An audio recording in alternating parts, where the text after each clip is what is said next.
பாதிப்புனா எல்லாமே நீங்கள் மெயினாக இன்ஃப்ராஸ்ட்ரக்சரில் பார்த்தீங்களன்னா ப்ரைவேட் பொறுத்தவரையில் நிறைய வீடுகள் நிறைய பாதிப்பு இருக்குது மக்களுக்கு. இதுக்கு நம்ம கணக்கெடுப்பு இப்போ ஆரம்பிச்சிருக்கோம்.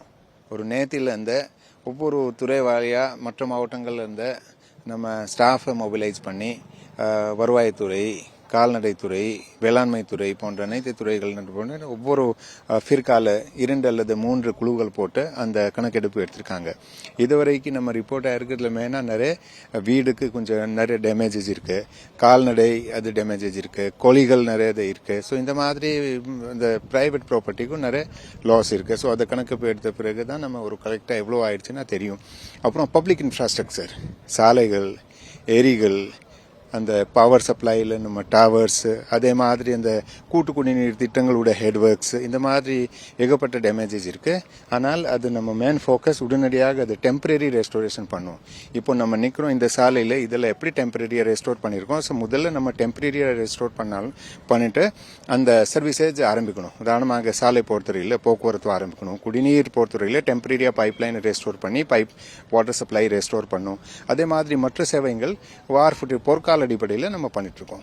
மற்ற மாவட்டங்களில் ஒரு 100 பொறியாளர்கள், 500 பணியாளர்கள் மொபிலைஸ் பண்ணியிருக்கோம். அதே மாதிரி மற்ற மாவட்டங்கள்ல இருந்து கான்ட்ராக்டர்ஸை மொபிலைஸ் பண்ணி இன்றைக்கு காலையில் நம்ம நீர்வளத்துறையோட அந்த கூடுதல் தலைமை செயலாளரும் அங்கே அந்த அந்த இவங்க சீஃப் இன்ஜினியர் அவங்களோட சில குழுங்கள் நாங்களும் கூட இன்ஸ்பெக்ட் பண்ணோம். எல்லாமே அந்த ஒர்க் ஆரம்பிச்சிருக்காங்க. விரைவில் இதெல்லாம் பண்ணி முடியும்.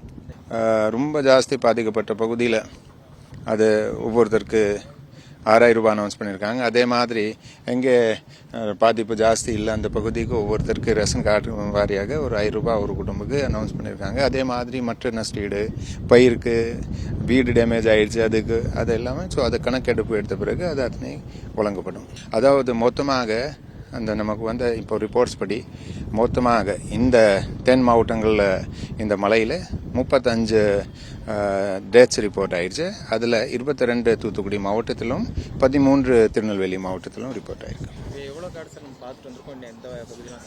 இப்போ நாங்கள் காலையில் அந்த தூத்துக்குடி மாநகராட்சி பகுதி, அதே மாதிரி அதுக்கு பக்கத்தில் ஒரு ஊராட்சியில் அந்த ஏரியா ஒரு பிரீச் ஆயிடுச்சு, கோரம்பள்ளம் ஏரி, அப்புறம் முறுப்பு நாட்டில் அந்த கூட்டு குடிநீர் திட்டம், அப்புறம் இதே சிறுவைகுண்டம். ஸோ இது மாதிரி இதே மாதிரி ஒரு மாநகராட்சியோட குடிநீர் சுத்திகரிப்பு நிலையம் இருக்கு, அதுவும் பார்த்துட்டு வந்தோம். ஏன்னா அந்த குடிநீர் ரொம்ப முக்கியம். ஸோ மாநகராட்சி பொறுத்தவரையில் அந்த வாட்டர் சப்ளை பண்ணிட்டு இருக்காங்க. ஸோ அது சரியா இருக்கு. ஆனால் அவங்க மாநகராட்சியில் கூட ஒரு 2 ஸ்கீம் அஃபெக்ட் ஆயிருக்கு. ஸோ அந்த அஃபெக்டட் எல்லா பகுதியும் நம்ம இன்ஸ்பெக்ட் பண்றோம். செய்திகளை உடனுக்குடனும் துல்லியமாகவும் தெரிந்து கொள்ள சப்ஸ்கிரைப் பண்ணுங்க.